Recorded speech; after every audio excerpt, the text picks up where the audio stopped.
And I think they wanted me to introduce them because they knew that if someone that knew them introduced them, there'd probably be some stories. But just in a few minutes, I did pick up what it was like to be coached by Big Ben and have him as their dad as well. I picked up that one of them has gang affiliations. We had quite a story to that. I don't know how many guys get kicked out of school with 45 others on the same day. But yeah, so kind of fun to visit with Coulter and Jed a little bit, and they've been teachers, they're dads, they were coaches, now they're professional coaches of sorts. This company here, Wind Culture, is who they are. They been involved with Camp U for a lot of years, leadership camp prior to that, and I think it would be fun to listen to them, and we appreciate them coming up from Utah to join us tonight. Anything else, guys? Yeah, welcome.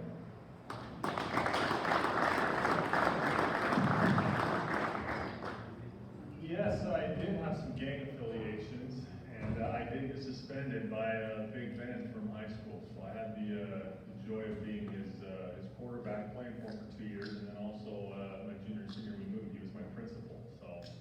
But there are a couple others here who've also experienced his excitement on the football field. Cade Ames over here, one of my favorite stories about Cade.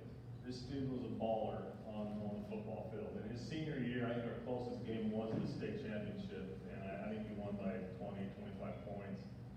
And I'll never forget, second half, Cade breaks like a 50-yard run down the sideline. And just the last 5 steps, his knees got a little locked, and he kind of strutted and just high-kneed it in like Deion Sanders. And you would have thought Big Ben was down by 25 and this guy just punched somebody. He came right on to Cade and let him know that wasn't how we were gonna win and run. So Cade knows how I felt. And then Toby, Mr. Christiansen here, I don't know if he'll remember this play, but it's just always a fun memory for me. His junior and senior year, he always wore a headband around his neck like he got there, so he's feeling comfortable there. But we were playing Grable at home in Byron, and we had a punt that was just skied up in the air. Toby got a good release, comes down, and the guy catches it, and Toby just clocks him right as he catches it. And Toby's on the ground on his knees, and he goes like this. And old Big Ben came unglued on Toby. So it's a fun memory of Toby and Kate, but we're excited to be here, guys. We're grateful for the opportunity. As mentioned, Jed and I grew up a lot of the whole Winland crew. We played for or went to camp with all of them, and spent a lot of time around the Winland family. A lot of other familiar faces. Carly and Cammie, we spent a lot of time with. We can't tell stories though, because Cammie's husband's a police officer, so we won't have to come back. So we appreciate the time. We're excited to be here. Yeah, lots of great memories growing up here. It's so fun to come home. This will always be home for us, and really feel honored to be able to just be a part of tonight. So just a few things as we talk and go through this final portion of your clinic. We'll be a little bit interactive. We'd love for you to pull out a notebook. We are going to do just a couple quick writing activities where, again, we'll give you a prompt, something to think about, jot some notes down. Again, this is not anything that's going to be extensive, but we'll give you an opportunity to jot some notes down, and then we'll actually do a little bit of sharing just with someone close there. So we'll do a little bit, it'll be a little bit interactive, and then we'll go from there. Growing up and being a part of this community, though, there's a lot of pride in our home and family. Having had the opportunity to live in this community, be mentored and inspired by so many of you. Coach Tim was my basketball coach. Coach Pat was my JV coach and basketball coach. Obviously got to coach my dad, my dad coached us and got to play for my dad. And many of you influenced us in so many ways. Toby and Kate and so many others, Josh. These were our idols growing up. I mean, we worshiped these guys. So Anyway, just really, those memories, those experiences, the relationships that are within this room, really, in so many ways, has brought me and my brother to where we are now. And essentially, a lot of the things that we learned in terms of team and leadership and culture and being a part of something that does things the right way was something that we were able to take as we went into life, right? And I think a lot of us relate to this. It's why we're in this business. But as we got into education and coaching and whatnot, our thought was we wanted to test some of these things out ourselves. What the research says about how to impact kids, how to impact people, how to make people's lives better, how to lead effectively. And so that really started things for us. And as we got early into education, and we had the opportunity, kind of early on, years back, to pursue a coaching job. We were teaching in the state of Utah, and really just looked at, okay, if we want to do this, we want to do this the right way, run a program the right way. And so there were a couple jobs that were open in the state of Utah. There was Alta, you might have heard of it. It's at the time national program. Anyway, really storied program, phenomenal resources. You should see their weight room. Like, there was that job, and then there was the Cypress job. And the Cypress job is in the most impoverished community in the state of Utah. Lots of socioeconomic challenges, and so we kind of looked at both ends. Alta was in Draper, the second most wealthiest community in Utah.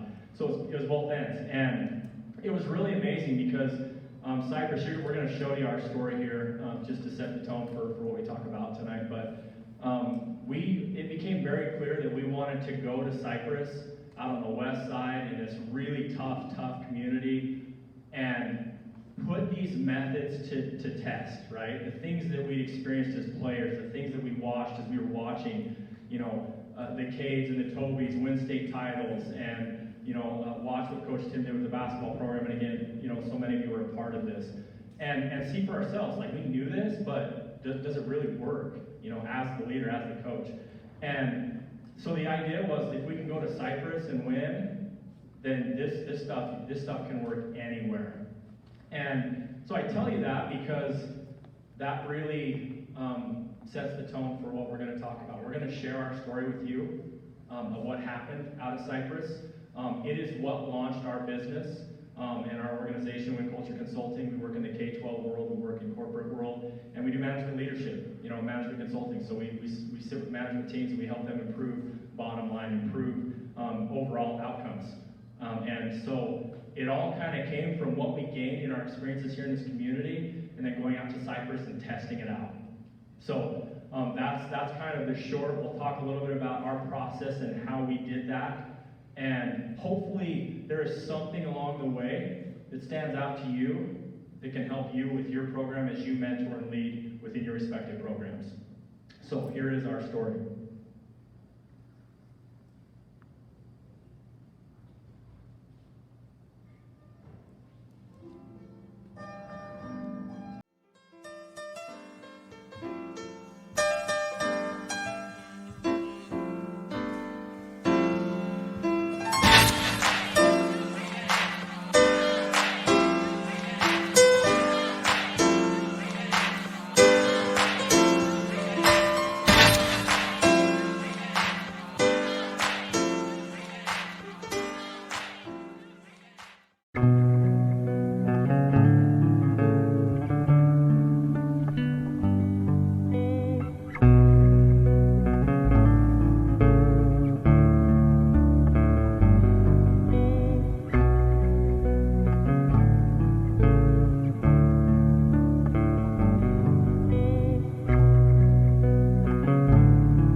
shoulders are here for your head to lean upon, and trouble can't come between the shelter of these arms.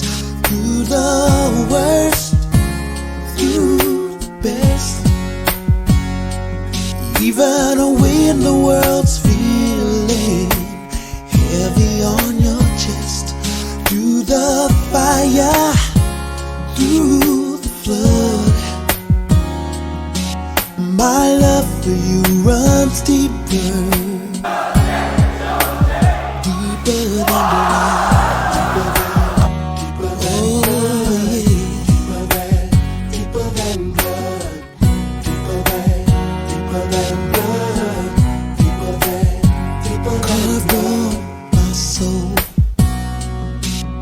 And written in stone like an ageless truth that will never grow old.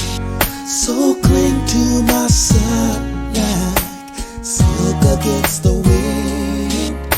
I promise with my life to always defend. Through the worst, through the best, even when the world's feeling heavy on your chest. Through the fire, through the flood, my love for you runs deeper, deeper than blood.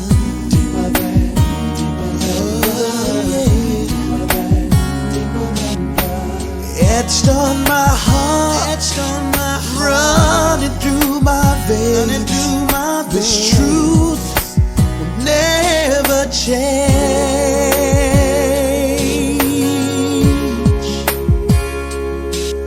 Through the worst, through the best, even when this world's feeling heavy on your chest. I rock the party that rocks the body. You rock the party that rocks the body. I rock the party that rocks the body. You rock the party that rocks the body. I rock the party that rocks the body. You rock the party that rocks the body. I rock the party that rocks the body. You rock the party that rocks the body. Shady. That's right. That's me. Complicated rap star. Me like the MC. You see, I'm on to your baby and your mechanism. How you hit it when you're in it so hot, you keep it sizzling, the ooh-ah-she ooh, and all of that too, keep you in the waters of Kalamazoo. When you come in with, when you posse at, I leave the boys alone, tell them you won't be bad. I got a cheese, baby, my cheddar's better. I got that milk, so that I'm a redder. Trust you, me, I'll blow up shop.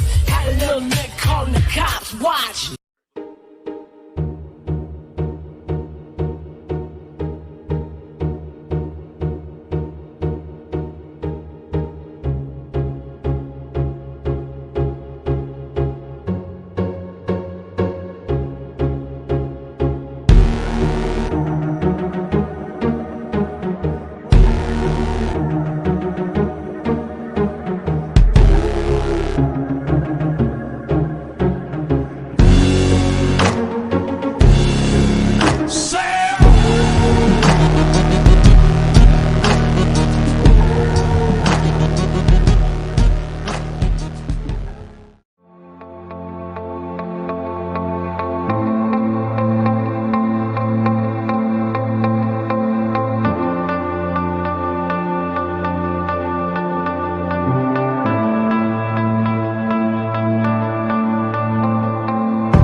I work hard every mother day, I work hard every day, But today is my day, it's my day. And no matter what they say, it's my day. La la la la la la, yeah.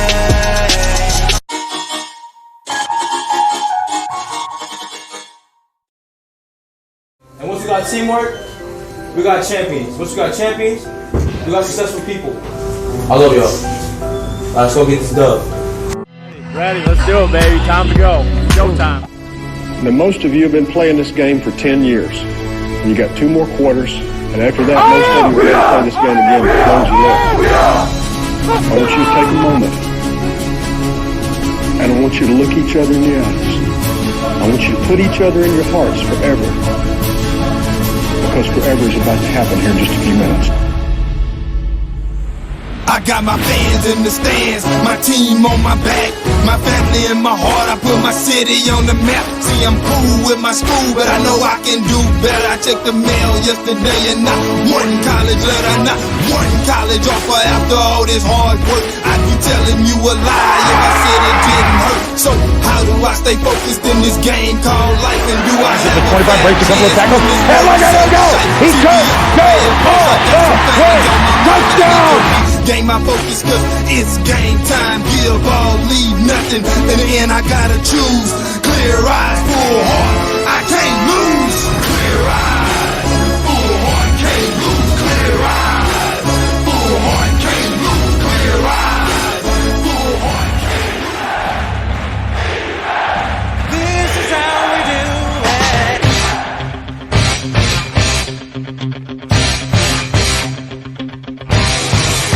You think you can thank me? Give me a moment, you're gonna thank me.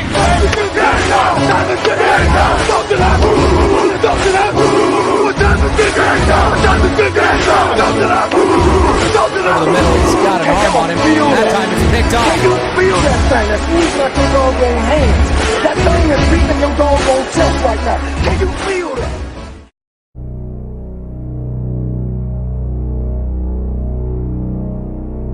Meldrum in the shotgun. Back to pass. He's looking deep. He floats this one up over the top. He's got a man at the 40. He's going to catch it at the 35, 20, 10, 5. No one's going to catch him.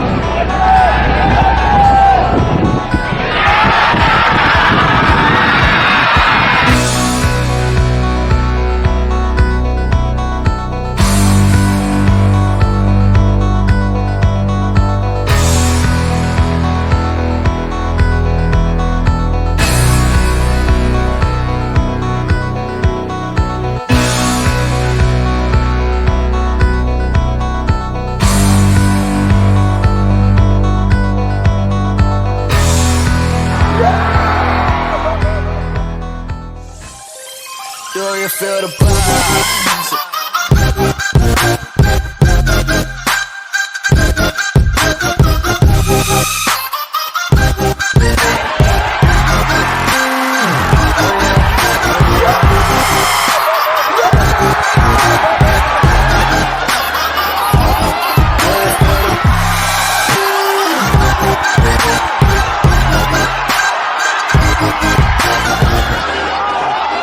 Gutsy call by Spanish Fork. They want to win it. What's it going to be? Spanish Fork is going to fake the handoff, and Swenson's going to take it himself, and he's not going to get in. He's just short, and Swenson is stopped at the 1-yard line. Parker Swenson couldn't punch it in, and the Pirates are going crazy.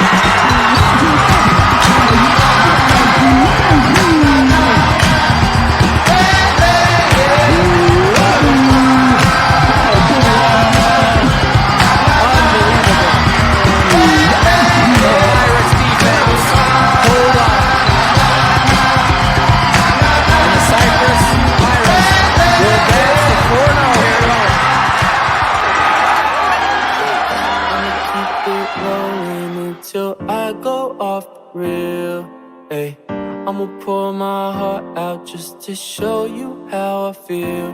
What would a champion do? That's what you should do. How would a champion move? That's how you should move. You should be focused on you. That's what you should do. What would a champion do? That's what you should do. Day in and day out, then take the safe route. Lock myself inside the stew, Andy take out. I rarely take time, barely at the house. If they know me, ask them, you'll see that they vouch. No one want it more than me, I'm hard to please. And when I'm mad, I'm hard to ease. Pay my dues, I paid the fees. Ready now to say the least. My brother play, he on the keys. We have this beat, he also like the other half of me. This how it had to be, want everything, A to Z. When y'all go out to wait on me, cause I'ma stay inside and cook up like the bakery. Moment of silence for the champions, for those who make going hard a lifestyle. Never wait for nothing, gotta get it right now. I'm in the spotlight when they turn the lights down. Only a champ swing the hardest in the 12th round. I love the fourth quarter, I love the ninth inning, I love game 7. Bring on the competition, cause in my heart, yeah, nobody do it better. Can't slow me down, won't stop me, never. I'm so Cassius Clay, I'm Tyson in his prime. You know league with, I'm Barry Bonds with mine. I beat the buzzer, baby, my stroke is hole in one. You see the checkered flag, finish line, here I come. And I ain't gotta brag, I let the trophies do it. Around here we the best, now come and hold me to it. I specialize in everything that can't be done. Ain't no more talk about it. Moment of silence for the champion. They say we warriors. I'd like to thank you for watching the Talk Game of the Week right here on Deseret News Rewind. And it definitely lived up to the hype with the Cypress Pirates coming back. They take home the victory. We take the battlefield over every time. Hey, clap your hands for the champion. We came, we saw, we conquered everything in sight. Moment of silence for the champion. Hey yo, hey yo, hey yo. That's the sound you hear from the crowd when we come through. They screaming. Hey yo, hey yo, hey yo. We run the town, we get to town.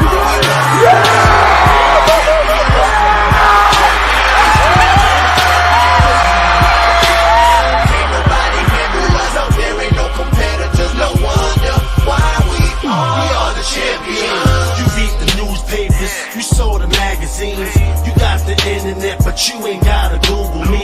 My name is up in lights, my face is well known. You see a Super Bowl dancing in the end zone. You see us taking shots of vodka out the Stanley's Cup. You see us running out the tunnel looking fired up. And in my heart, can't nobody do it better. Can't slow me down, won't stop me, never. I'm Dale Earnhardt, I'm so Michael Phelps. So many gold medals, too many title belts.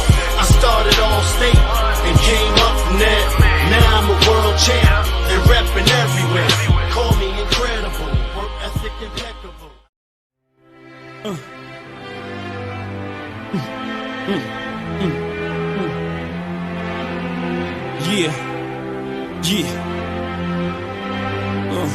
I can't see him coming down my eyes, so I gotta make the song cry.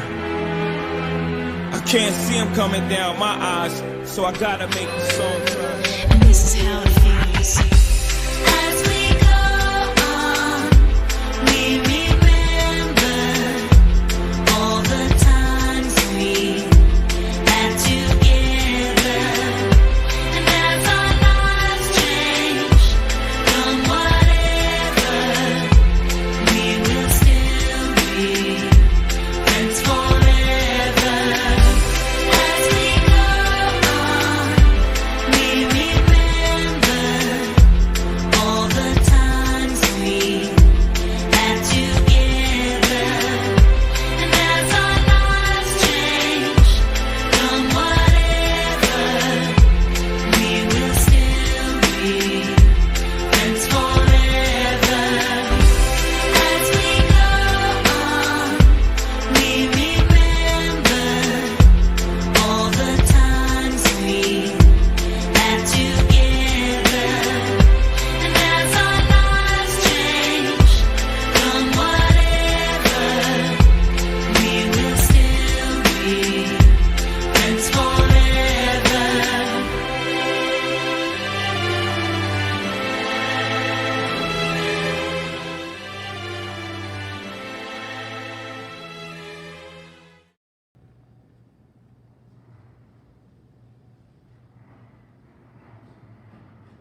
right, so if you would, just take a second, and we'd love for you to write down there in your notes, or if you've got something to write something down, it'd be great. What resonated with you? What stuck out as you watched the show? The story of Cypress Football Project, we call it. So take just 2 minutes here, jot some notes down. What stood out to you about that story? 2 minutes, ready, set, go.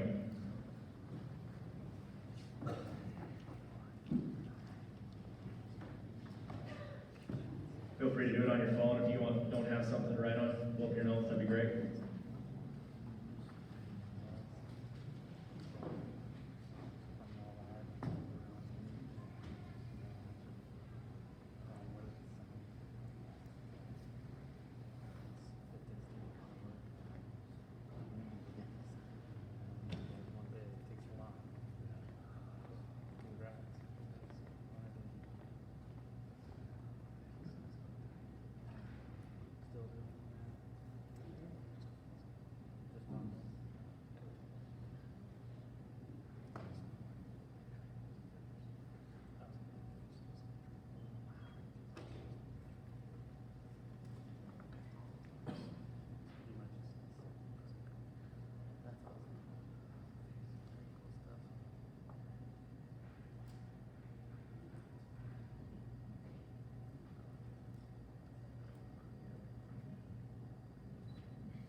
Try to wrap it up in the next 30 seconds.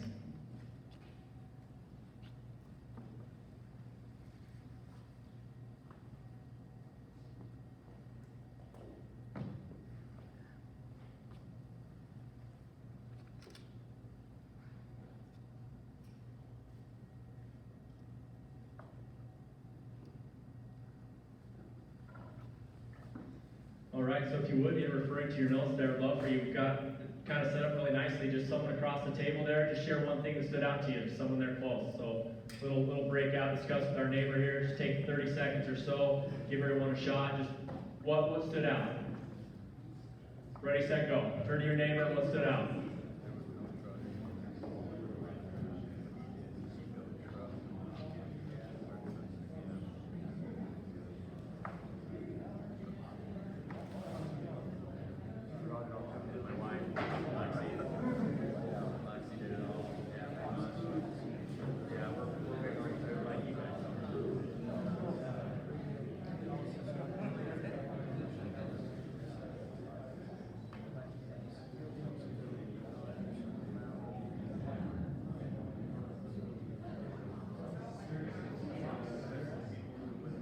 All right, we'll come back here in 15.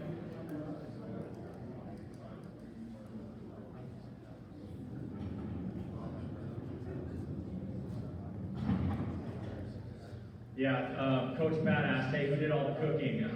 My wife would be pissed at me if I didn't give her the credit. She did pretty much all the cooking, so she loved that. That was her contribution. So yeah, Coach Pat just spread the news there. But yeah, fun. We're big on food, as you know, just like you guys are. So great grub, gotta have some fun there. Yeah, hopefully you took something away. Something as you think about your program and what you want for the future. The thing that we won't talk lots about tonight, but everything we did was very intentional and based on research in terms of how you impact people. And so the relationships, it was extremely intentional, building relationships with kids. You saw everything was laid on that at the very beginning, right? Building relationships first with our staff, right? So your coaching staff. We spent a lot of time together, as you know, just like you do, many times, more than with your family. So just building that intentionality. So there are lots of things you could take from it. At the end of the day, right, we come together, we work hard, we get better. Those things help.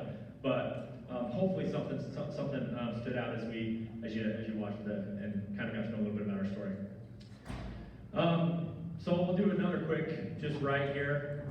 As you can see here, how do we define winning? So think about that. It's been defined in a lot of different ways. There's tons from John Wooden. He's got a very popular, just some of the books that are out there. How do you define winning? So take like again. 30 seconds here, a minute, just jot down, what does winning mean to you? How do we define winning?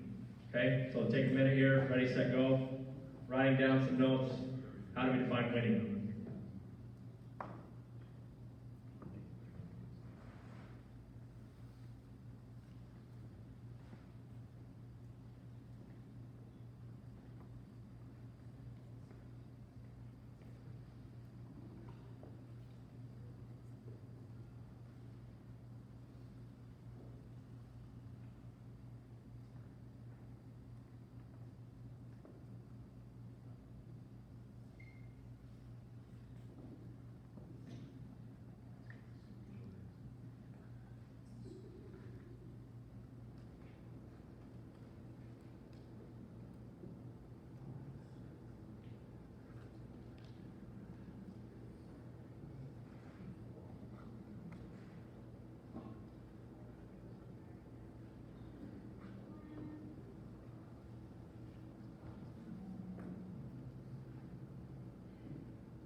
A little casual conversation here. Turn to your neighbor there, someone close.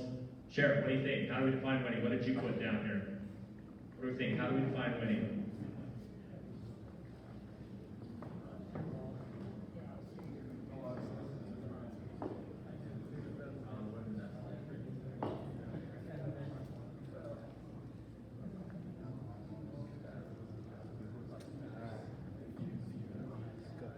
Good video.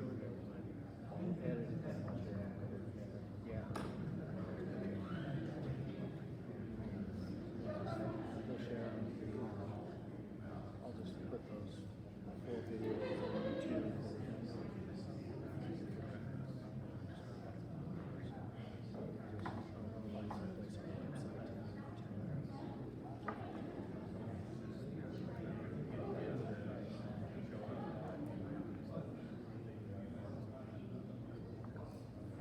Coming back.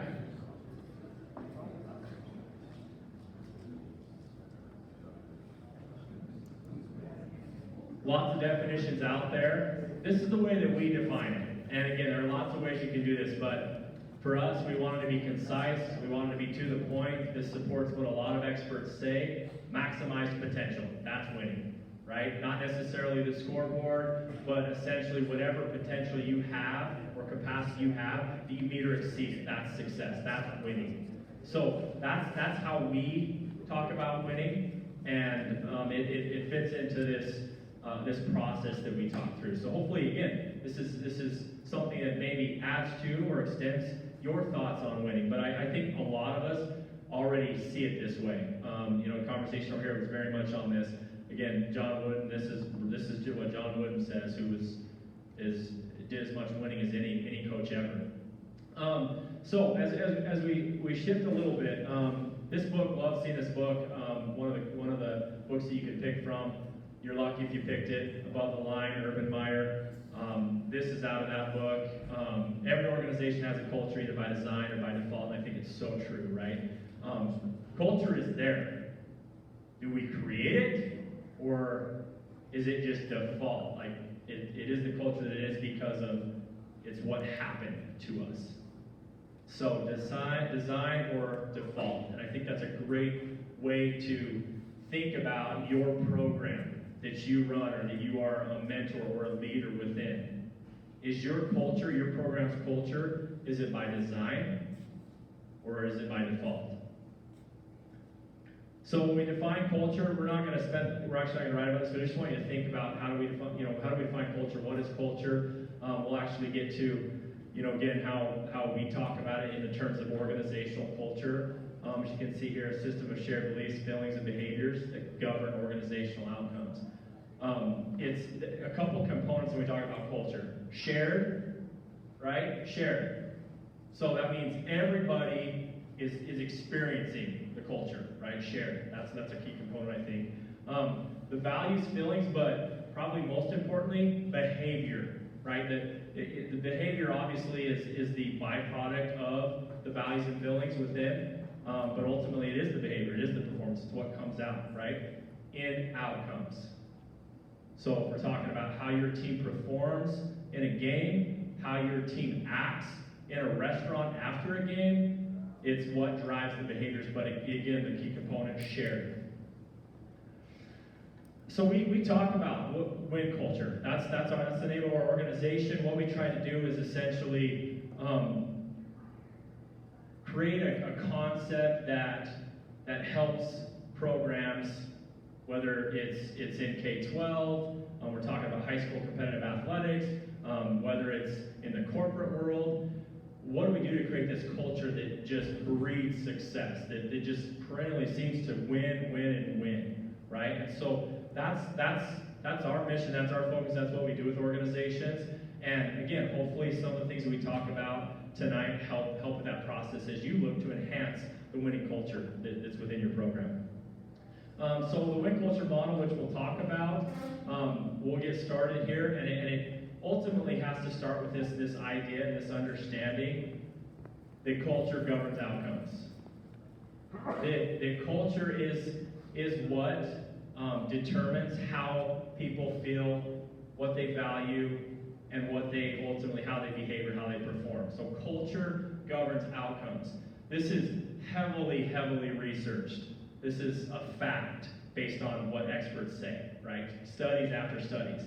Culture governs outcomes. Now, when we say culture, though, it means a lot of different things to a lot of different people. It's a very ambiguous concept. When we talk about culture, we're not going to dive way deep into that, but we're going to talk about some things that can help with culture. So we have what we call the fundamentals of culture. These are not going to be new to you. Starts with leadership, right? The leadership within.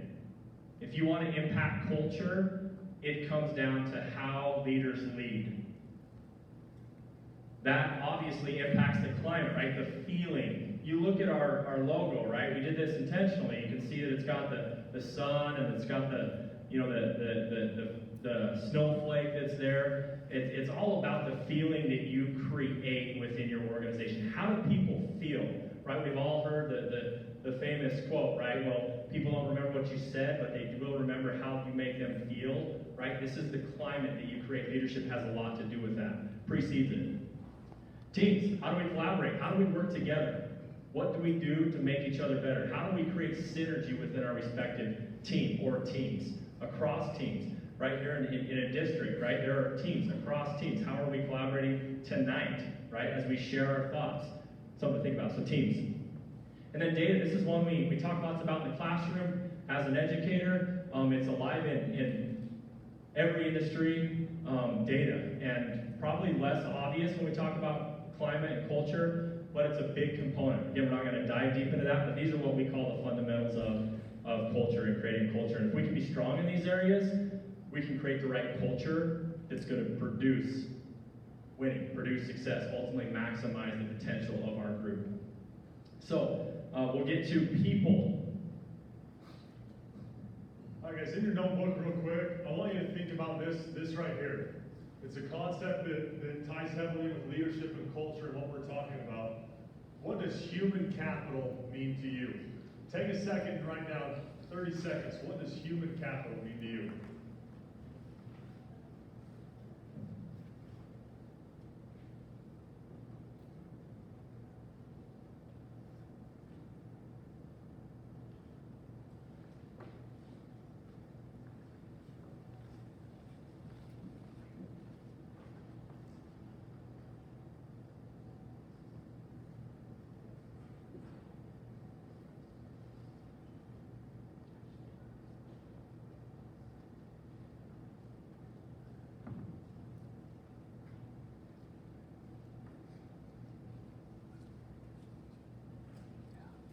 Another 15 seconds or so.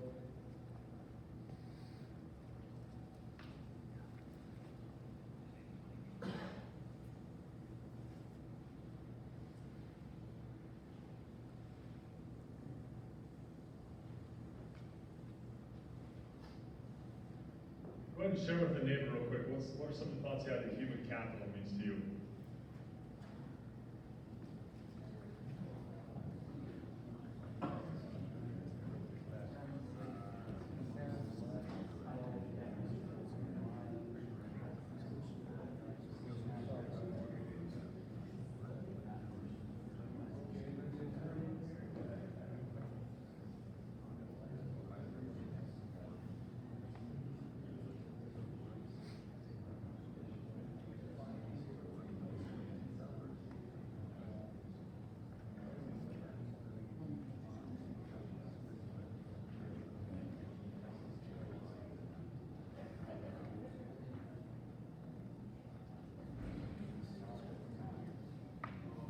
Maybe another 15 seconds or so.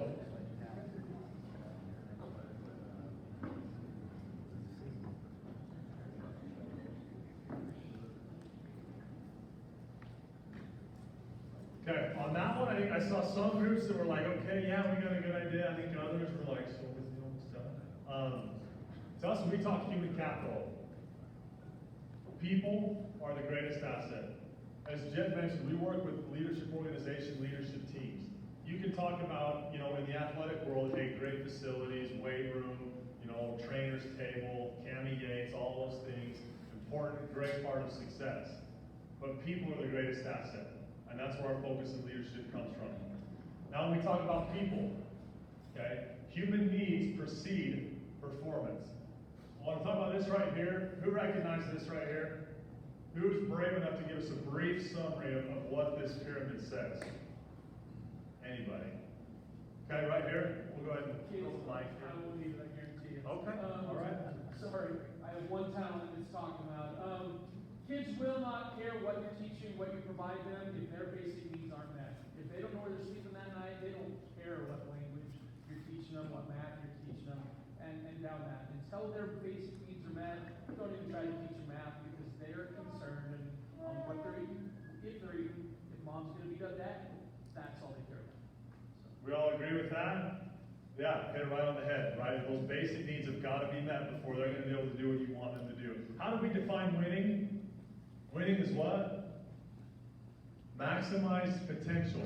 And that's what we're talking about when we talk about self-actualization, right? Firing on all cylinders, high performance, self-actualization. Those basic needs have got to be met. You want your athletes to perform at a better level?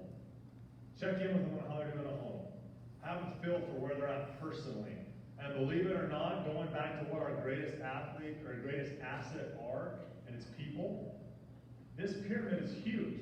In the coaching world, it's huge. It's why Coach Wooden had so much success. As we worked with on this project, and as we took this on, there were two phases of this. Number one, as Jen mentioned, we spent a lot of time with our coaches. And as we worked with our coaches, we taught them about the pyramid. We taught them about basic needs. We taught them about self-actualization and potential and how they have to do it with themselves, but then also how they have to be aware with our kids. And then the next thing that's critical is you as leaders, as you start to establish that as a leadership team, we then pulled it up to the very kids whose mom's in prison, whose dad's cheating on his mom, out of the house, or selling drugs, whose dad got murdered that week and has a funeral that Saturday. These are the same kids that don't have their basic needs met. And we showed them this pyramid and said, guess what? You guys are now responsible for meeting each other's basic needs. If they're not getting met at home, we've got to do it at school, in the classroom, in the hallway, on Friday night when you're hanging out after the games. We've got to start taking care of each other's basic needs. And that was what we focused on big time. And we showed kids in the classroom how this was important and how it was critical for their success. You guys saw a couple excerpts in the video. You saw this picture right here. This is probably one of the best stories that I know about Maslow's hierarchy of needs. Manny Ramirez, mom was in and out and around. I mean, just sees her once a month and then gone. The dad would get a check, come around, give Manny $20 and go to Wendover for 2 weeks and not come back. And we found Manny as a sophomore. He's roaming the halls. I teach Spanish. He's in one of my classes. I'm like, it's the biggest dude I've seen, and he's never come around. So Jay and I start working on him, and we start getting familiarized with what's going on at home. And we start figuring out that he basically is living homeless, bouncing from cot to cot, mattress to mattress.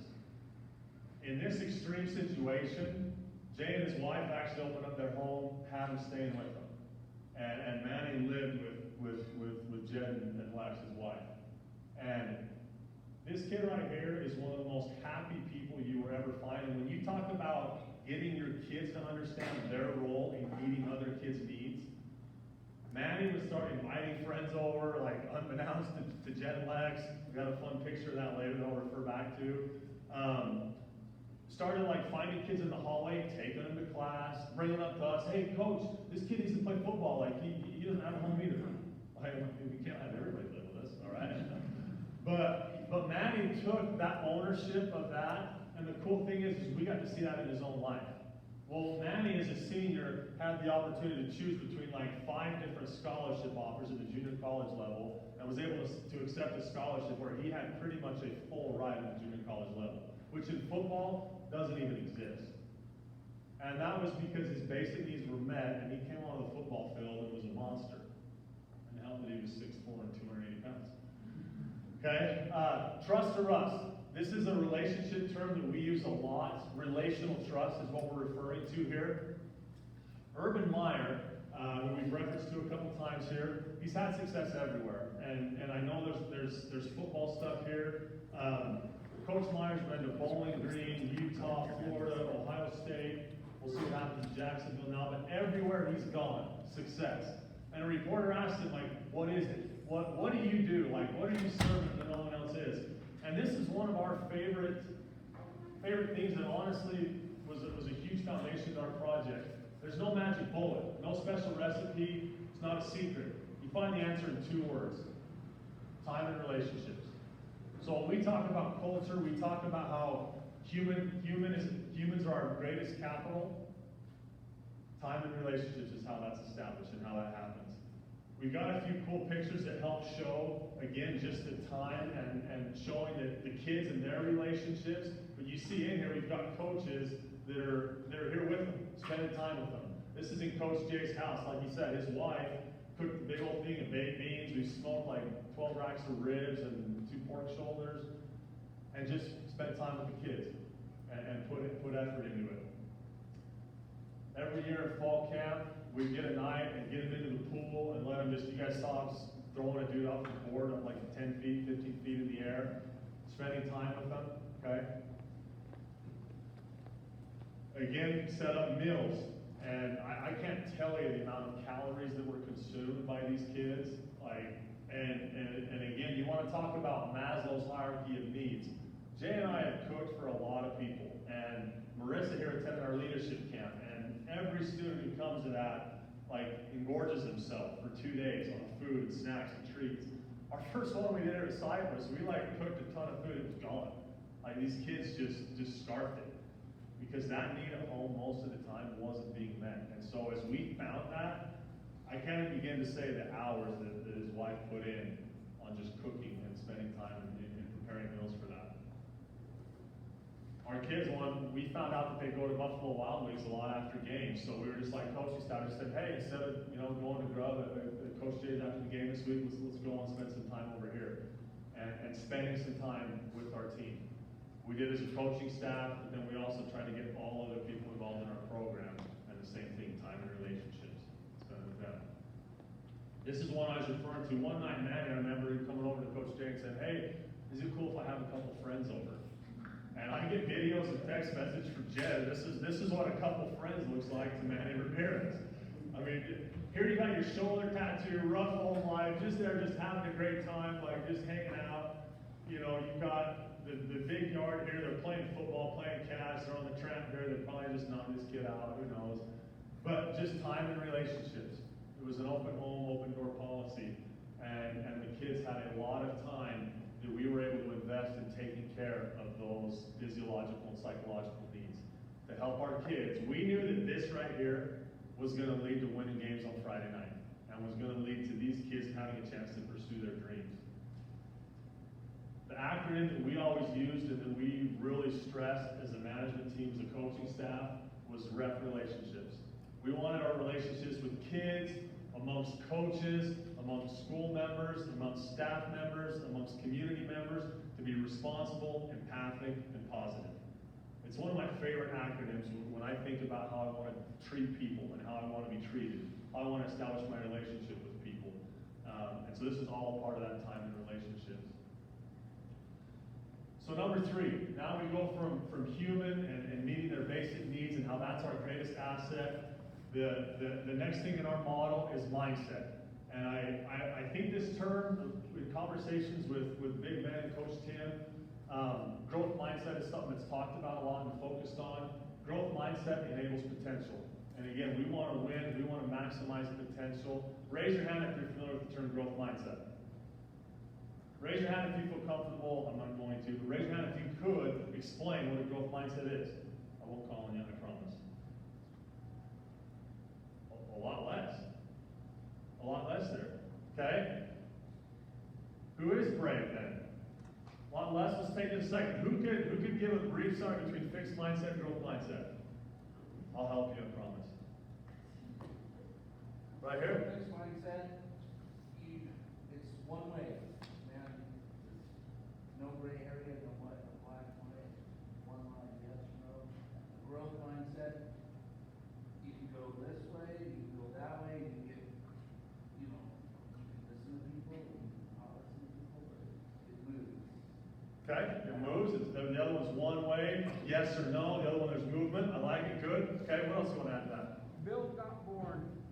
So you're born with certain things, you can build it instead. So it's whatever you're born with, it's not just what you have, you can build it.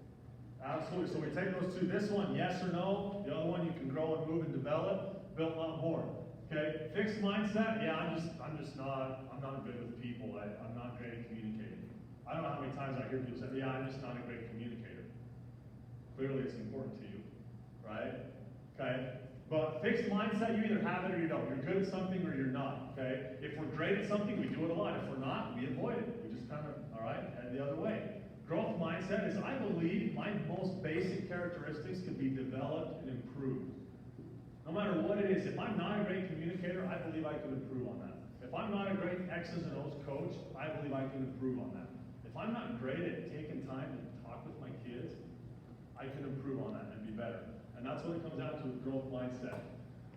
Again, it starts with the leadership team.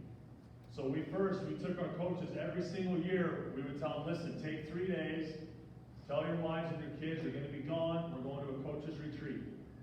And up there at that retreat, we spent a lot of time. You saw the photos of golf and food. We did that with our coaching staff. But then we would talk about growth mindset and how it needs to work within us as a staff. Within you guys as coaches, you have to have a growth mindset. And then once we got it with our coaches, we've taken to coaching clinics. I sat in on both presentations over here. I didn't make it over to Cammy's, but I sat in on both of these. Both talked about the power of clinics and learning and just developing.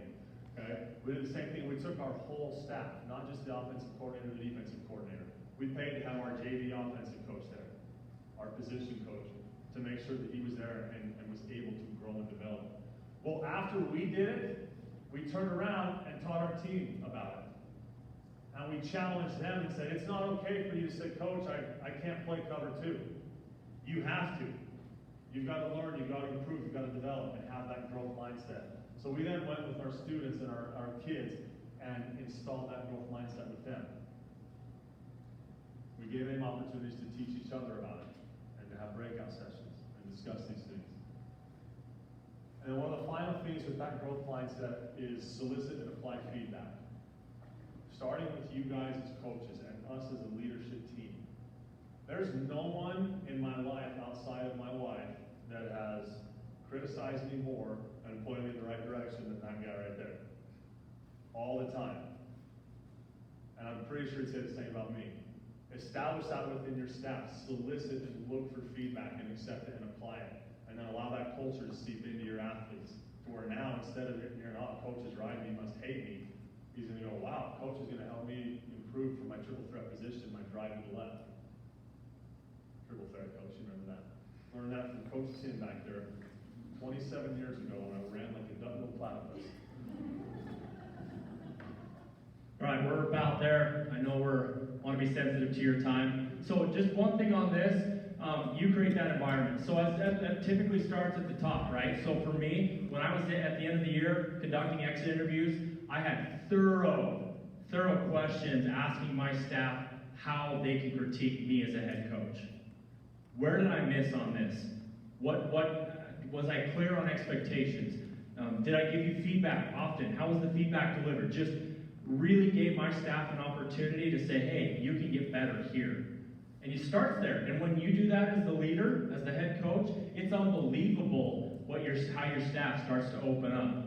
And then they reciprocate. And now we're not offended when I got some feedback, or I'm defensive, or I'm really concerned about my image. So it really starts at the top within your respective programs of doing something like that. And that's a great way to do it, is conduct exit interviews at the end of your season, and you ask your staff, how can I be better? Ask your kids how you as a coach can better serve them. And it's really, really powerful. But this idea, that environment where you're soliciting feedback constantly. Hey, how did that land? How can I tweak that on our next drill? Ask a colleague, ask a peer. Creating that environment. So again, we're almost there. We'll wrap up here soon. So practice.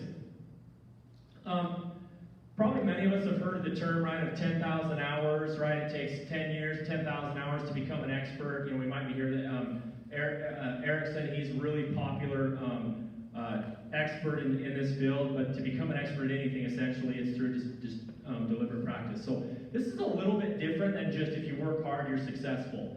Deliberate practice, the concept, again, is extensively researched. And there's a framework of deliberate practice. And if we apply the framework of deliberate practice, we can see some really unbelievable results. So again, this is more than just if you work hard, you're going to be successful. Okay? So again, as we get into this quickly here, there's a system that produces the desired results, right? So if it's, I want to win a state title, or I want to do this, I want to send this many kids off to college, or I want our team GPA to be this, right? Number one, you got to have a narrow focus. Again, this is research stuff. So this is game changer stuff here. This is more on the operational side of how you run a program. Okay? Narrow focus, it's got to be really clear what your focus is. Okay, goals. Spaced repetition, meaning that over an extended period, we're repping this out, this narrow focus, in a spaced format. Right? It's also called spaced review. There are lots of terms in research that you could talk about here, but really interesting. But spaced repetition, sustained commitment, right? If we just do this for a week or 2 weeks or a month, it's not going to last, right? If you remember your ed psychology classes in your undergrad, right? Mass versus distributed practice, that's what we're talking about. Also the spacing effect, if you've learned about that. Okay? So sustained commitment. This has got to happen over an extended period of time. Okay, and then ongoing coaching. Get a mentor. Okay? Get a mentor. Find somebody out there that can mentor you. Get feedback. Solicit feedback. How can I get better? Okay, so this is kind of the framework here if you want to be an expert at anything, whether that's being a football coach, whether that's how you horseshoe a horse. I don't know if that's even how you say it. My dad would probably be mad at me because I didn't live that life. But, you know, the bottom line is it does not matter what you want to do. If you want to be great at something, it really follows this framework. At least if you do so, research proves you're going to be an expert at it. So what we did, and again, this is something a lot of programs really benefit from. So just to speak to growth mindset, this was not something that I thought up as a head coach. Okay, I had a coach I hired who was a former head coach that I competed against 2 years prior. He called me up and said, "Coach, I'm moving to your school. I just got hired as a teacher. Can I be on your staff?" I said, "Hell yeah!" Right? This is a really good coach. Really liked we were able to collaborate a little bit within our region, and so just very fortunate to bring him in. Well, one of the things that he did is during our exit interview at the end of the year, he said, "Coach, I want to share something with you that I created, and it did wonders at Hillcrest High School where we coached." And he brought up this program, and I tried lots of programs, basically to set expectations and incentivize your athletes, right? How many of us struggle sometimes with that? Motivating your kids, holding them accountable, setting clear expectations. This is an issue that we have, whether it's in the classroom, whether you manage a group of adults, it doesn't matter. This system really helped us. So thankfully, because of that conversation being open and having a growth mindset, this made our program really fantastic. We call it the Black Pearl, and essentially you might be able to see there. So there were 4 areas of discipline that we held our student athletes accountable to. Character. Okay, so we filled out a form basically that quantified their character, right? So you can see there. So what was their integrity? How coachable were they? What was their effort like? What kind of positive of energy did they put out there? What was their leadership? We had a form that kids filled out that measured their character, okay? Academics, right? That was pretty straightforward. So academics were important for us, for our kids, okay? Football attendance, that was another one. These are the things that we said, these things matter in our program. And then the last one was athleticism, right? That matters too, right? So this was weight room stuff, stuff that you see at like combines where kids show up and how fast are you, how high can you jump? And so these were the things, these were the 4 categories that we said these things matter in our program, right? If we've heard before, what gets measured gets done. So this was our scorecard. This was our deliberate practice. This is how we said, this was our narrow focus, spaced repetition. It told us what we were doing, what we were focusing on. We were going to commit to it for the long time, okay? And then there was going to be lots of coaching all the way, okay? So this was our example. And then we had our tutoring program after school that we set up. And again, this was a lot of work, right? This spent a lot of time, but you guys already do that. So just this helped us set some specific things in place and really helped us set the tone for our kids, but progress monitor along the way. Again, this is just after school. These are kids that really struggle in the classroom, and so they were with us every day after school in what we call a sports ethics squad. And they came in, we tracked them, we went over there, we helped with tutoring, we communicated with their teachers, and we helped them get the help that they needed so that on this scorecard that we have were academics, that we could address that area that was important for us as a program. And this sports ethics squad here helped us do that. It was amazing. We got grants from the state. We got to feed these kids after school because we found out in practice, they're passing out. When's the last time you ate or drank something? We find out it hasn't been. It's been a couple days.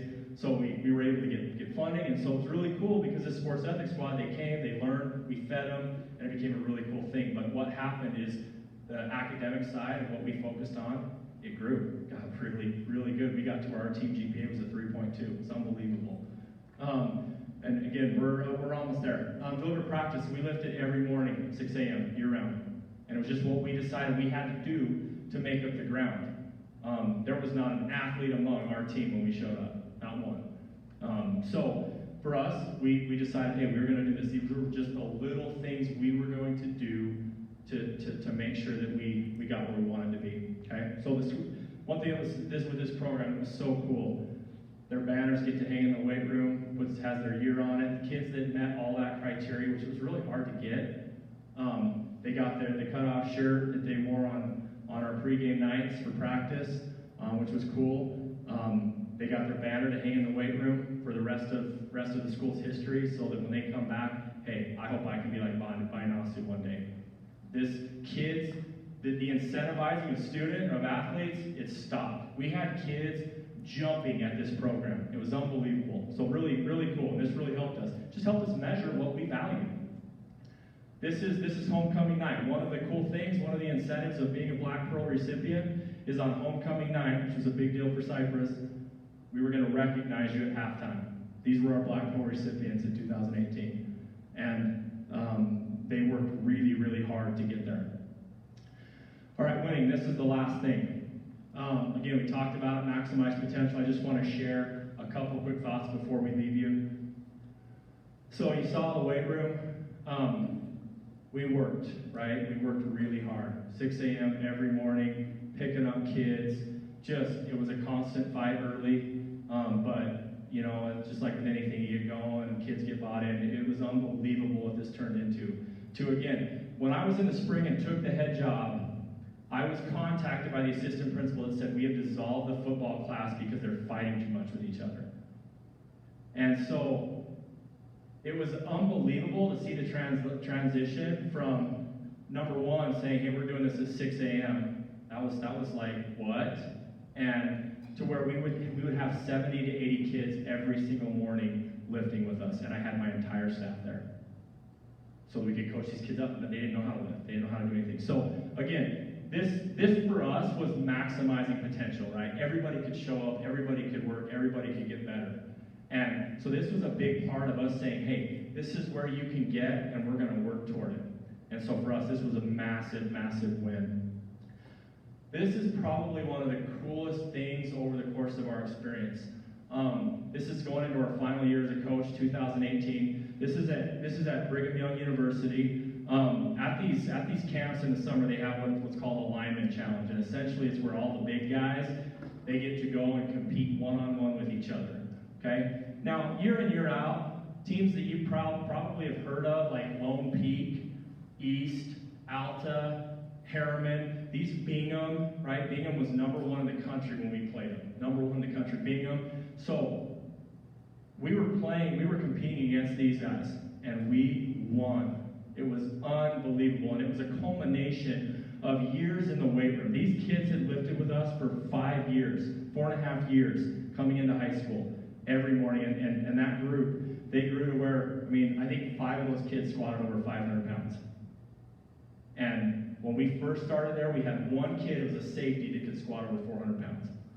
So we worked our tails off, and we maximized potential.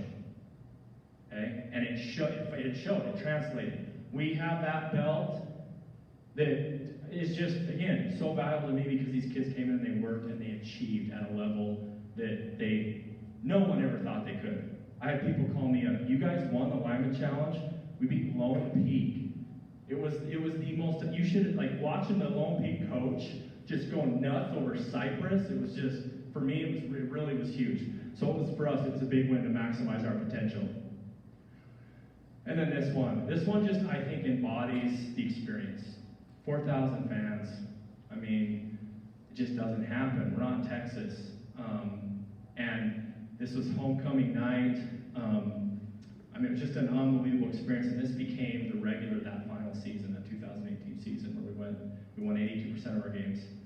We went 7-2 as a varsity squad in the regular season, and our sophomores went 7-1, our sophomore JV group.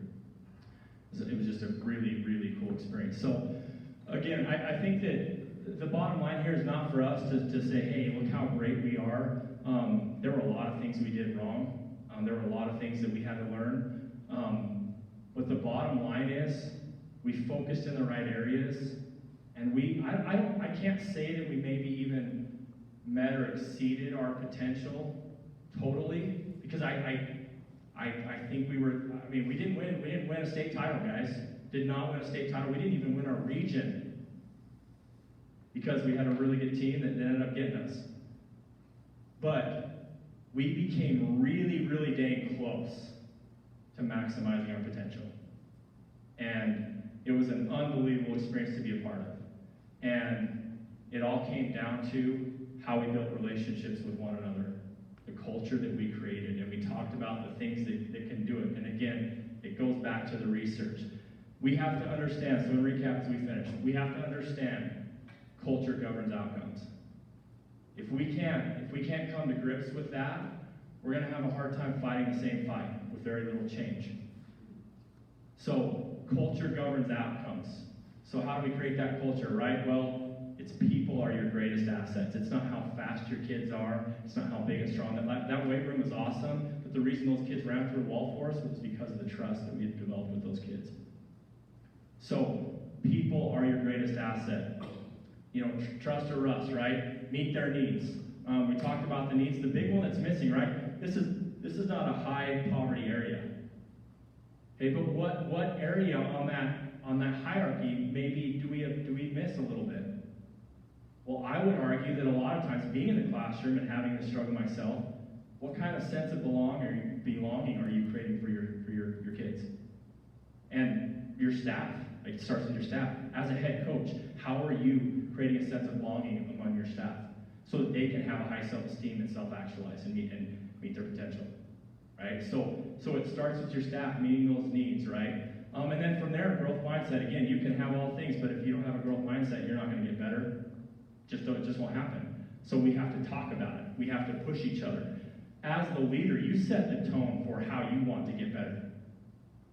Hey, Coach Center, that presentation I just gave to our defense, I just didn't feel like it landed well. What do you think I could have done better? And we got to where that was a conversation that happened all the time with coaches and with our staff, with our leadership team. So creating that growth mindset, starting with you. And then from there, you kind of take off. As long as you can put together a scorecard that helps you measure what you value, right? Like organizations often call a scorecard a balanced scorecard. If you've taken business classes, it's what's your scorecard? What are you measuring? What criteria are you saying that we value?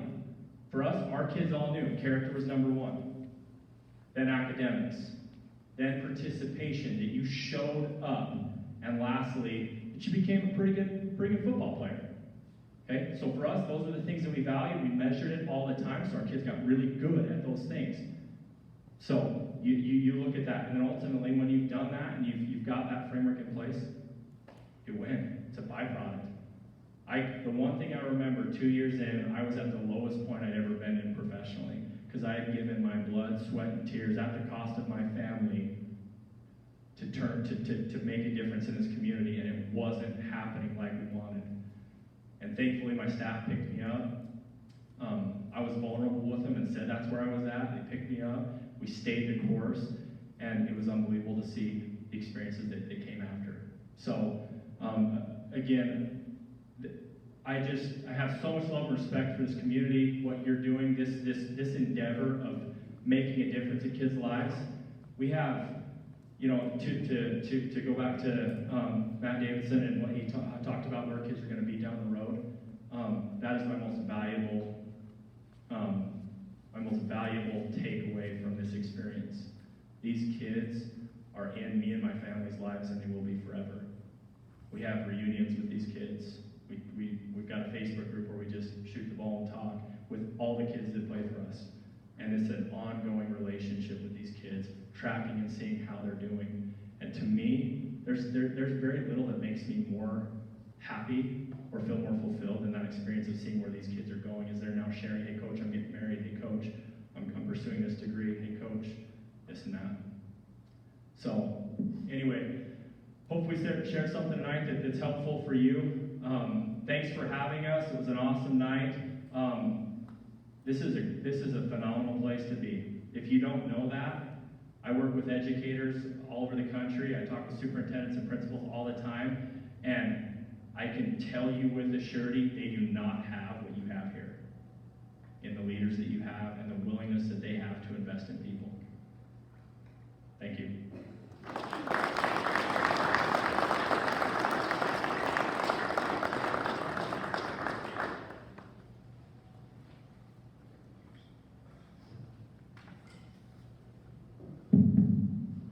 Okay, I feel like we got better today as a whole, especially if we came looking for that opportunity to get better. We definitely got better today. One of the things that I think stuck out to me the most is a total investment in student athletes, total investment in kids, and it changed lives.